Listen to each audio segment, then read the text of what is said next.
Filipenses 4, a partir do verso 10. Leremos do 10 ao 13. A palavra de Deus nos diz assim: alegrei-me sobremaneira no Senhor, porque agora, uma vez mais, renovastes a meu favor o vosso cuidado, o qual também já tinhais antes, mas vos faltava oportunidade. Digo isto não por causa da pobreza, porque aprendi a viver contente em toda e qualquer situação. Tanto sei estar humilhado, como também ser honrado. De tudo e em todas as circunstâncias já tenho experiência, tanto de fartura como de fome, assim de abundância como de escassez. Tudo posso naquele que me fortalece. Você pode ler mais uma vez comigo o verso 13, a uma só voz? Tudo posso naquele que me fortalece. Louvado seja Deus. Que o Senhor possa aplicar esse texto ao nosso coração e nos dar a graça de sermos edificados pela sua palavra, em nome de Jesus. Olhando para esse texto então, meu irmão, eu me lembrei de uma realidade. Ele responde, no meu modo de entender, a uma realidade que tem se tornado cada dia mais presente à sociedade atual e especificamente a nossa sociedade brasileira. Nós temos visto de anos para cá um aumento significativo do número de pessoas com adoecimento mental, síndromes de ansiedade, depressão, burnout, palavras que então não faziam parte do nosso vocabulário e que passaram a fazer. E me interessando sobre esse assunto, eu levantei alguns dados para que pudesse estar compartilhando com vocês. E a realidade então dessa questão de transtornos mentais é que eles têm aumentado de maneira considerável no século 21. Quando nós pegamos os dados, por exemplo, da Organização Mundial de Saúde de 2017, antes da pandemia, nós fazemos descobertas, ou uma descoberta, no mínimo tenebrosa, acerca da nossa realidade brasileira. Eu não sei se você sabia, mas hoje o nosso país ocupa a primeira posição, o primeiro lugar, num ranking de prevalência de ansiedade. Aquela época, a estatística apontava para 18 milhões de brasileiros que sofriam de alguma síndrome, de algum transtorno de ansiedade. Isso, para a população brasileira da época, significa um número grande, irmãos, e que vem aumentando certamente depois da pandemia. Na minha realidade, por exemplo, em Belo Horizonte, nós temos visto que esses transtornos têm atingido, inclusive, idades cada dia menores. Tem alcançado até mesmo as crianças com síndrome do pânico pós-pandemia. Alguns professores, o pessoal da área da educação tem lidado com essa realidade dentro e fora de sala de aula. E não só sobre ansiedade, essa mesma pesquisa ela apontou para um outro problema que é muito recorrente na nossa cultura, no nosso país, que é a depressão. E me assustou ver que se na ansiedade nós estamos em primeiro lugar, nós melhoramos um pouquinho em se tratando de depressão. Somos o segundo lugar no ranking. O segundo país com maior número de pessoas sofrendo de depressão. Quando nós olhamos para esse número então, irmão, são 11 milhões de brasileiros antes da pandemia. Confesso que eu preferi nem atualizar a pesquisa no pós-pandemia, porque eu entendo que isso tem agravado ainda mais. E pensando, me preocupando sobre esse assunto, um dos livros que eu li, eu sei que o pastor Luciano também leu, e me disse inclusive que fez uma resenha sobre esse livro, um livro de um autor. Ele é um filósofo sul-coreano, radicado na Alemanha, contratado por uma universidade para estudar acerca da sociedade contemporânea, o que tem acontecido que tem levado essa sociedade a um adoecimento mental cada dia maior. E ele então escreveu um livro chamado Sociedade do Cansaço. E basicamente ele resume ali a sua tese. E a tese dele é a seguinte: nós nas últimas décadas migramos de uma sociedade que ela tinha um caráter disciplinar. Era uma sociedade onde alguém era visto como adequado quando ele obedecia às normas, quando ele seguia as regras da sociedade. À medida em que ele obedecia às normas e regras que a sociedade impunha, ele era visto como alguém adequado. E essa sociedade então gerou um grupo de pessoas marginalizadas. Que pessoas eram essas? Os rebeldes e os lunáticos. Foi um período onde houve um crescimento muito grande de casas onde as pessoas que sofriam de algum tipo de transtorno eram jogadas ali, e muitas vezes por inadequação. Lá em Minas Gerais, por exemplo, não sei se você conhece a história, mas nós temos uma história relacionada a um desses lugares, em Barbacena, onde, por exemplo, eu descobri tardiamente que eu tive um parente que, por causa do vício que ele tinha, da dependência química que ele tinha, foi colocado ali, no manicômio. E ali diversas pessoas morreram. Eles colocavam as pessoas nuas no pátio, no período frio da cidade, que é uma das cidades mais frias ali em Minas. Foi uma coisa terrível, uma coisa terrível. E essa sociedade então criava os marginalizados. E quais eram os marginalizados? Aqueles que não obedeciam às regras. Mas a nossa sociedade, ela mudou. E hoje ele diz que a nossa sociedade é a sociedade do desempenho.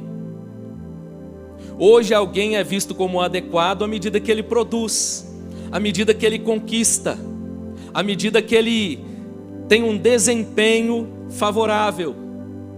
E o que essa sociedade então gera? Ele vai dizer: pessoas com transtornos mentais, ansiedade, depressão, burnout. A tese dele então é que a nossa sociedade tem adoecido por causa dessa realidade, de uma imposição de um desempenho.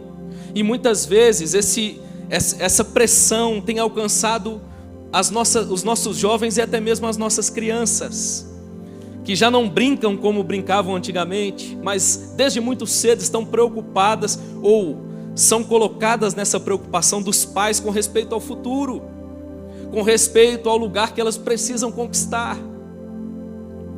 E é interessante, irmãos, que as coisas elas vão mudando ao longo do tempo, os problemas eles vão mudando ao longo do tempo, mas o ser humano continua o mesmo. O ser humano continua o mesmo, tendo a necessidade de buscar em coisas, em outras coisas, a sua satisfação, o seu prazer, o seu contentamento.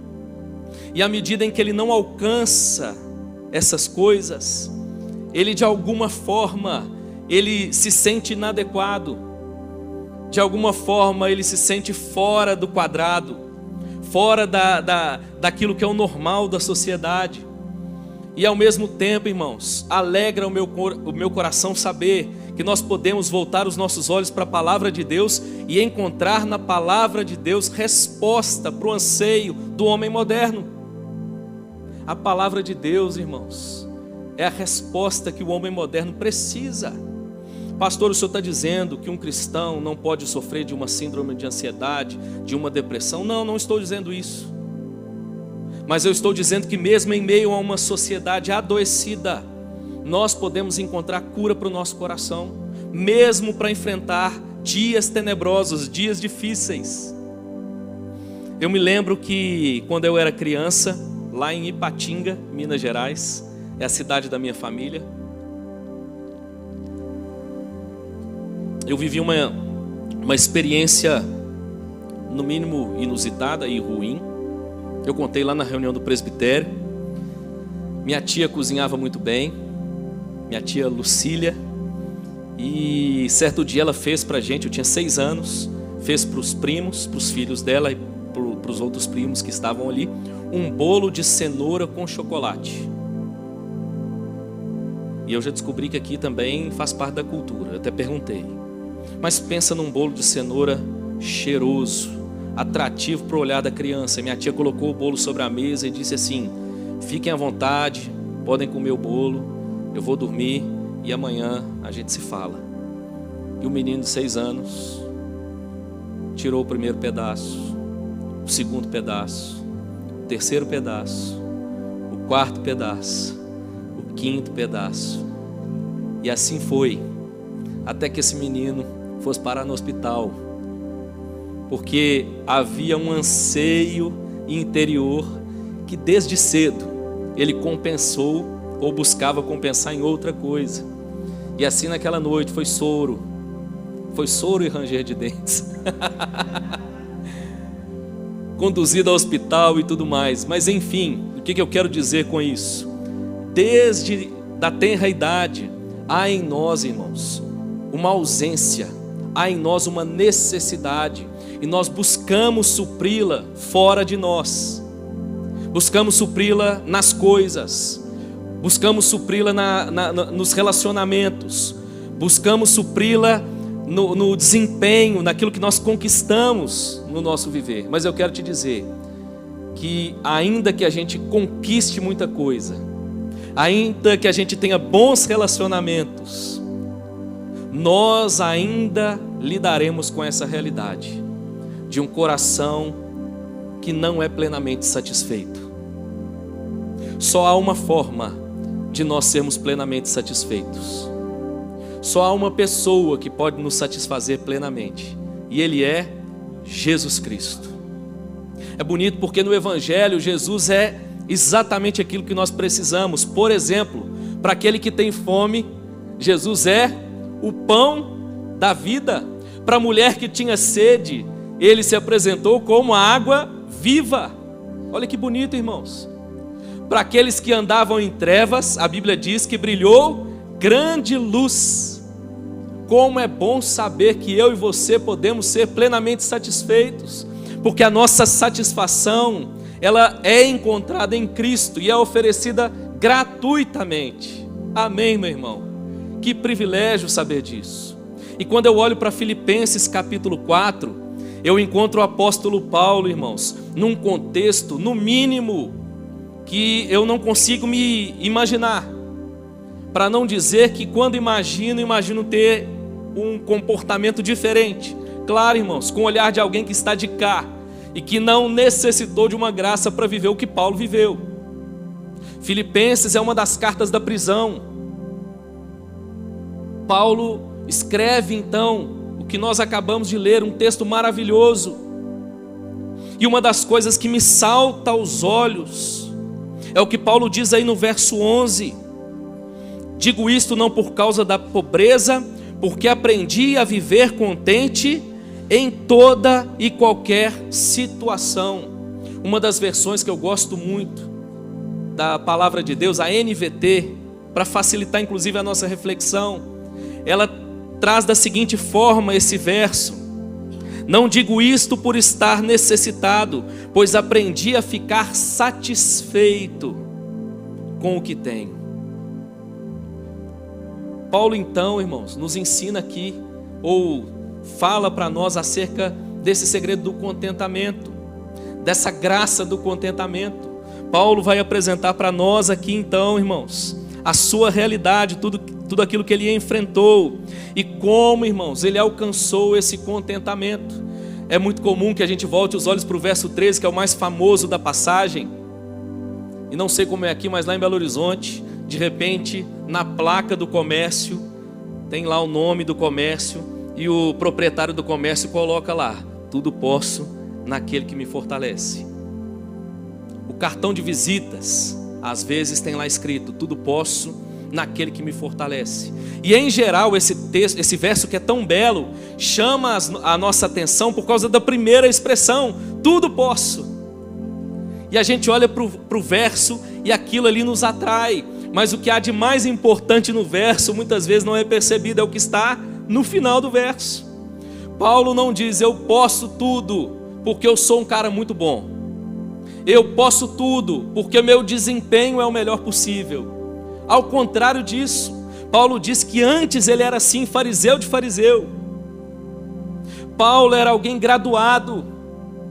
Na sua religião ele era alguém de destaque. Mas ele aprendeu que ele precisava viver na dependência de Cristo. E é nessa dependência que ele inclusive exercita o contentamento ao ponto de dizer: eu aprendi a viver contente. Eu quero te dizer nessa noite então que esse contentamento, primeiro, mais amplo, mais pleno, ele é vivenciado por aquele que tem um encontro com Cristo. Cristo satisfaz plenamente, ainda que ele seja também um exercício, ou seja, nós podemos crescer nesse sentimento de estarmos plenamente satisfeitos em Deus, plenamente satisfeitos em Cristo. O pastor John Piper, inclusive, fala muito sobre esse assunto, sobre como nós precisamos estar plenamente satisfeitos em Cristo. A fé cristã muitas vezes é vista como a fé do não pode, a fé do não prazer. Mas o pastor John Piper usa inclusive a palavra hedonismo cristão. Na verdade, o que nós precisamos é tirar a nossa percepção de coisas que são oferecidas a nós como fonte de prazer e que na verdade desagradam a Deus. E como diz um pastor amigo meu, o pecado, ele oferece mais do que ele está disposto a dar, mas ao mesmo tempo ele nos cobra mais do que a gente está disposto a pagar. Mas ao contrário disso, nós podemos encontrar agora plena satisfação em Deus. Pastor, como saber se eu abracei esse contentamento? Se eu estou nessa caminhada de amadurecimento no contentamento? Olhando para o próprio texto e para a experiência de Paulo, Paulo vai nos mostrar aqui algumas evidências de que abraçamos o verdadeiro contentamento cristão. A primeira delas, irmãos, é a capacidade de enfrentar a escassez sem se desesperar. A capacidade de enfrentar a tribulação, o sofrimento, a dor, a perda, sem se desesperar. Paulo diz no verso 12 que ele aprendeu a ser humilhado.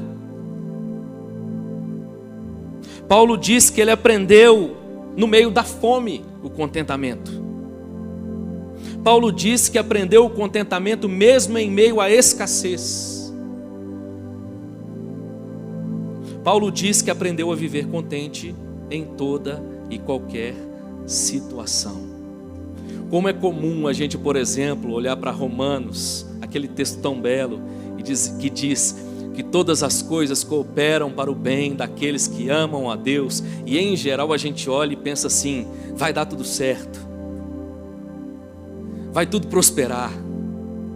E de repente a gente é assaltado por um diagnóstico cruel, por uma perda na família, por uma adversidade, irmãos, que nós não planejamos, não fazia parte do nosso planejamento de vida. Mas eu quero te dizer, meu irmão, que ainda que a nossa história aqui seja vivida em meio a lágrimas, nós podemos experimentar o contentamento cristão, essa graça de viver contente, de viver satisfeito, mesmo em meio à escassez. Paulo vai mostrar, por exemplo, no verso 7 do capítulo 1, que ele experimentou a prisão. Paulo vai mostrar, por exemplo, nos versos 12 a 14 do capítulo 1,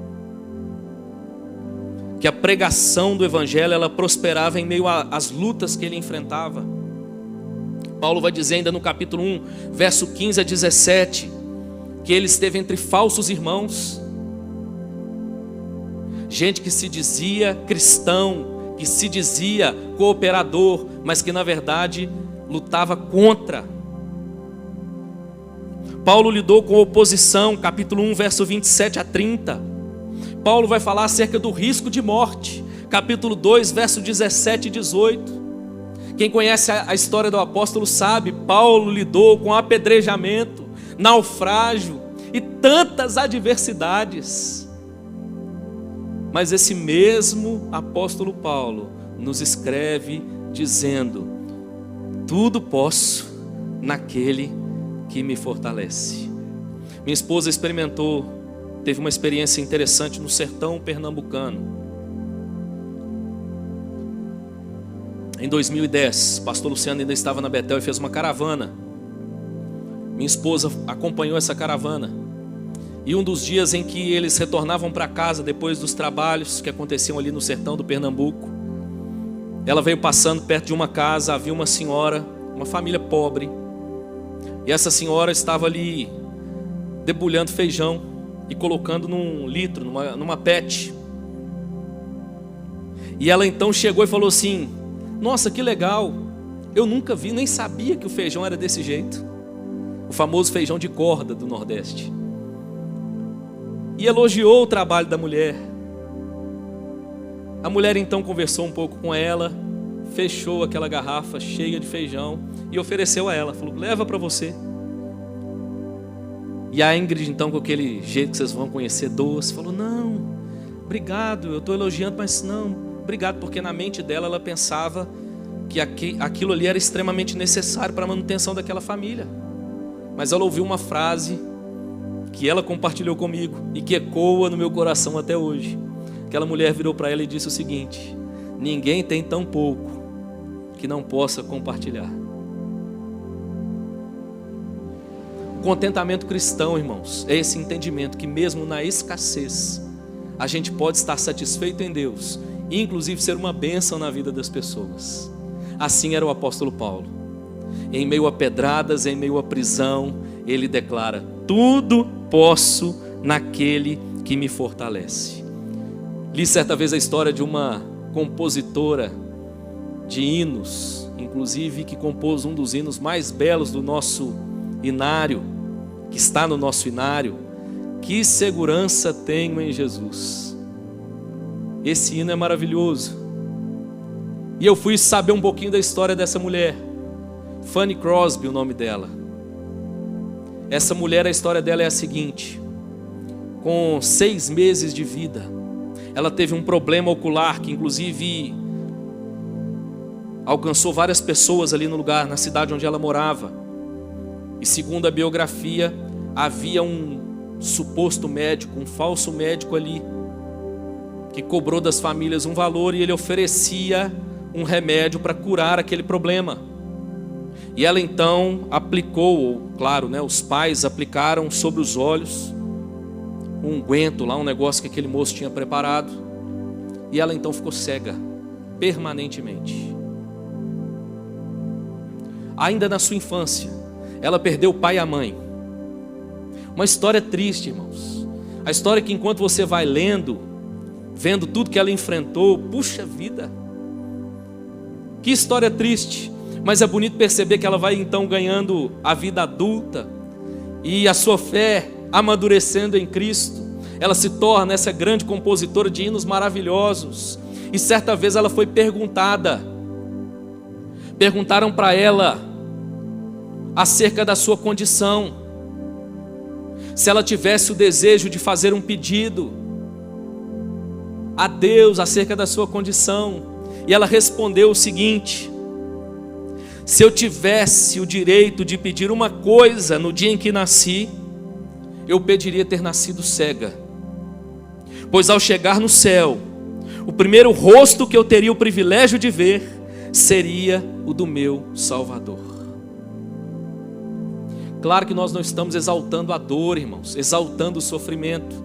É claro que isso é uma forma poética de dizer o seguinte: Deus é soberano, e eu sei que na sua soberania, a condição na qual eu me encontro faz parte do plano eterno de Deus, e eu estou satisfeita em Cristo, apesar de todos os pesares. Meu irmão, que Deus nos dê a graça de estarmos plenamente satisfeitos em Cristo, para que mesmo que a gente receba uma má notícia, mesmo que a gente receba um diagnóstico inesperado, nós continuemos plenamente satisfeitos em Deus. Mas há ainda uma segunda e última evidência nesse texto apresentada pelo apóstolo Paulo, de que nós abraçamos o verdadeiro contentamento cristão. E essa segunda evidência, irmãos, é a capacidade de experimentar a abundância sem se descuidar. Se a primeira tem a ver com aquilo que falta, a segunda tem a ver com aquilo que sobra. Paulo vai dizer que ele aprendeu a viver contente em toda e qualquer situação. Entendo eu que às vezes se torna mais difícil, inclusive, experimentar o contentamento nesse segundo ponto, nessa segunda situação, onde o nosso coração pode ser tomado por uma satisfação nas coisas, e não no Deus que é o doador delas. Paulo diz que ele aprendeu a ser humilhado, mas aprendeu também a ser honrado, está aí no verso 12. Que difícil, irmãos, é ser honrado sem o coração se ensoberbecer. Paulo diz que ele experimentou fome, mas ele também comeu picanha no Manaim. Ele também experimentou a abundância. Paulo diz, irmãos, que ele experimentou a escassez, mas também a abundância. Mas em todas as coisas, Paulo continua dizendo: tudo posso no meu salário gordo. Não, irmãos. Paulo diz: tudo posso porque agora eu me graduei. E agora, graduado, eu cheguei lá. Não, irmãos. Paulo continua dizendo: tudo posso naquele que me fortalece. É interessante porque algumas pessoas tendem a olhar para a fé cristã e achar, irmãos, que ela exige um tipo de renúncia, um tipo de abandono das coisas que a vida e o mundo oferecem, e isso não é verdade.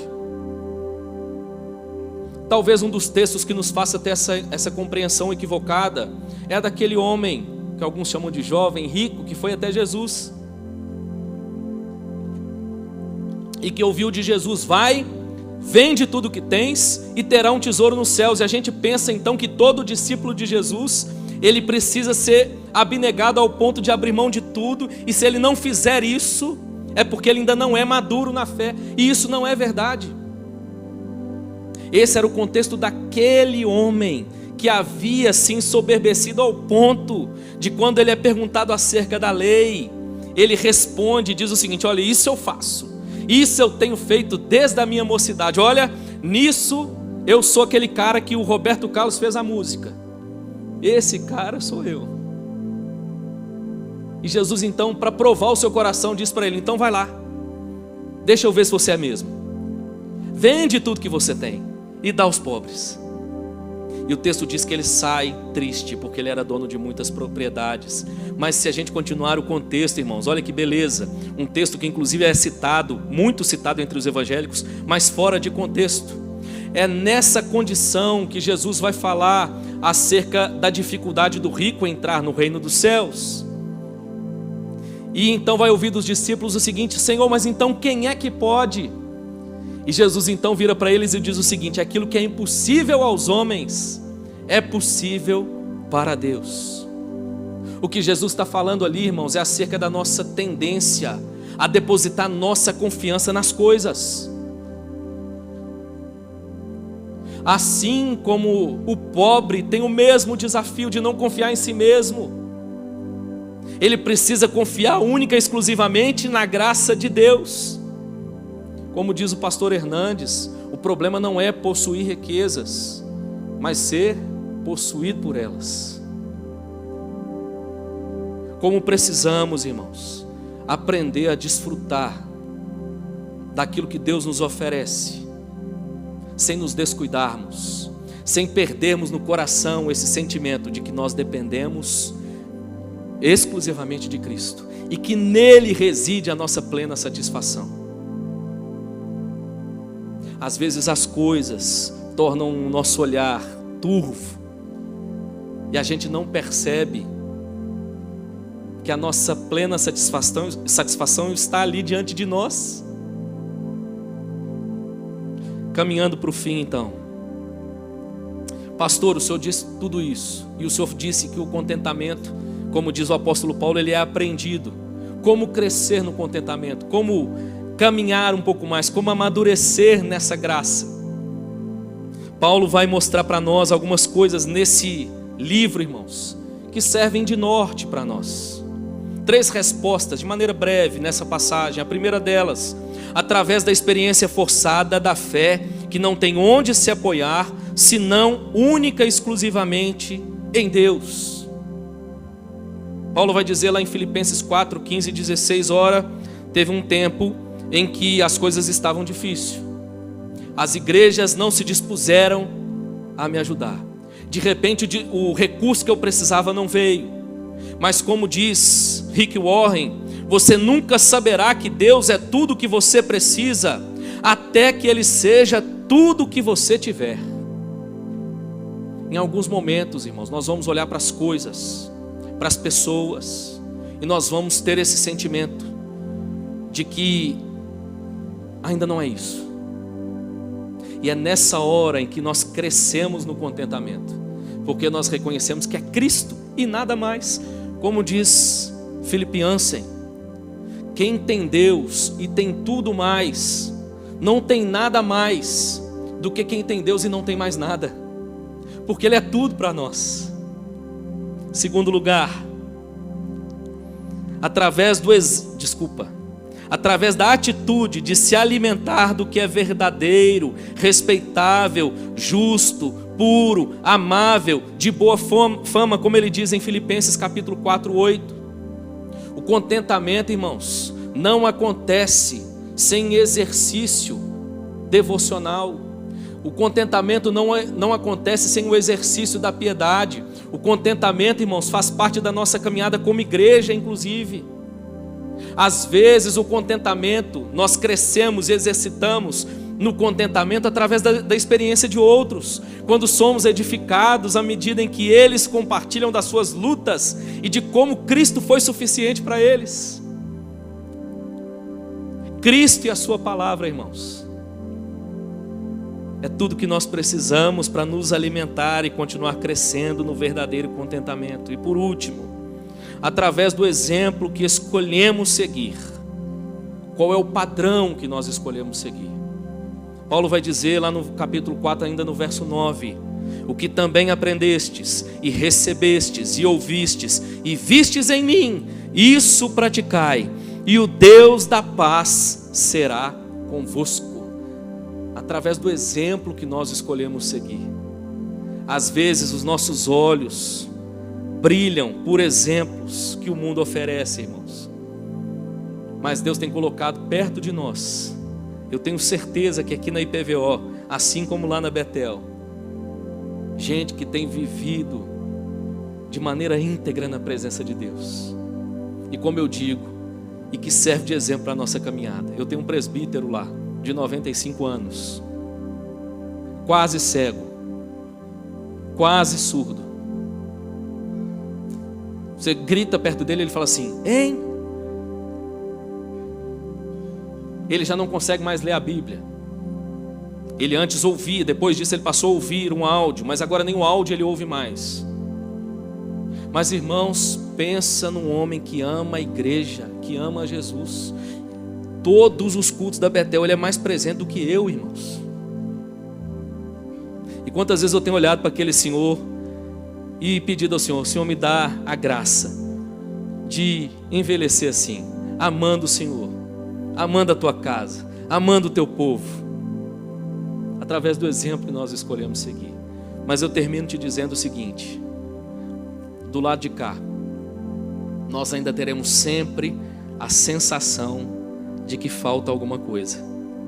Ainda que a gente experimente desse contentamento em Cristo, a gente sempre vai ter essa sensação de que falta alguma coisa a mais. E eu termino com essa frase, que eu considero uma das mais bonitas das que eu gosto de citar. Aliás, é um pequeno parágrafo de C.S. Lewis. Ele disse certa vez o seguinte: se eu encontro em mim um desejo que nenhuma experiência desse mundo possa satisfazer, a explicação mais provável é que eu fui feito para um outro mundo.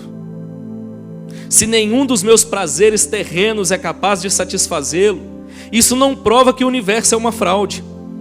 Provavelmente os prazeres terrenos não têm o propósito de satisfazê-lo, mas somente de despertá-lo, de sugerir a coisa real. Se for assim, tenho de tomar cuidado para, por um lado, jamais desprezar ou ser ingrato em relação a essas bênçãos terrenas, e por outro, jamais confundi-lo com outra coisa, da qual elas não passam de um tipo de cópia, ou eco, ou miragem. Que bom saber, irmãos, que nós continuaremos crescendo nesse aprendizado, nesse exercício do contentamento, até o dia em que nós estaremos, aí sim, plenamente satisfeitos, finalmente, na presença do nosso Salvador. Amém? Que Deus te abençoe. Eu quero orar com você. Você pode se colocar de pé por um instante, pedindo ao Senhor que nos dê essa graça de crescermos no contentamento, seja em meio à escassez, seja na fartura, seja em meio à dor, ao sofrimento, seja no sorriso, na alegria, em nome de Jesus. Vamos orar? Deus amado, nós te damos graças nessa noite. Obrigado, Jesus, por essa graça de entender que nós podemos desfrutar das coisas que estão aqui diante de nós. Nós não temos esse tipo de entendimento. Que bom saber. A tua palavra não nos propõe esse tipo de entendimento de que as coisas criadas são ruins e que nós devemos anelar e ansiar apenas as coisas celestiais. Não, o Senhor criou todas as coisas para o nosso deleite, para o nosso prazer e para a tua glória. Pai, que bom saber que nós podemos sim nos deleitar, desfrutar, mas ainda que o nosso coração perceba que falta algo mais, ainda que haja em nós esse sentimento, essa sensação de que ainda há algo mais para se viver, que bom saber, Pai, que nós já sabemos qual é a resposta, nós já sabemos o que é que falta, e nós já temos hoje desfrutado dessa graça. Como nós costumamos dizer, é o já e o ainda não. Hoje nós já podemos nos alegrar mesmo em meio a dias difíceis. Nós podemos descansar o nosso coração na tua graça, mesmo em meio à dor e ao sofrimento. Nós não o buscamos, nós não o desejamos, mas nós entendemos que eles também fazem parte do propósito eterno do Senhor. E nós então vivemos plenamente, podemos viver plenamente satisfeitos, independente das coisas ruins que nos acometem, que nos acontecem. Mas que bom saber também, Pai, que em meio àquilo que o Senhor nos abençoa, aquilo que o Senhor nos dá, em meio à prosperidade, em meio à saúde, em meio a filhos, em meio aos prazeres lícitos dessa vida, Senhor, o Senhor nos dá a graça também de não colocar nessas coisas a nossa plena satisfação ao ponto delas roubarem de nós essa capacidade de enxergar o Senhor como tudo o que precisamos. E a minha oração nessa noite, Pai, é para que o Senhor nos dê graça, para que nós continuemos crescendo nesse exercício maravilhoso do contentamento, e que nós possamos dia após dia dizer como o apóstolo Paulo: eu aprendi a viver satisfeito, em nome de Jesus. E nós afirmamos, fazendo coro com o apóstolo: tudo podemos naquele que nos fortalece, em nome de Jesus.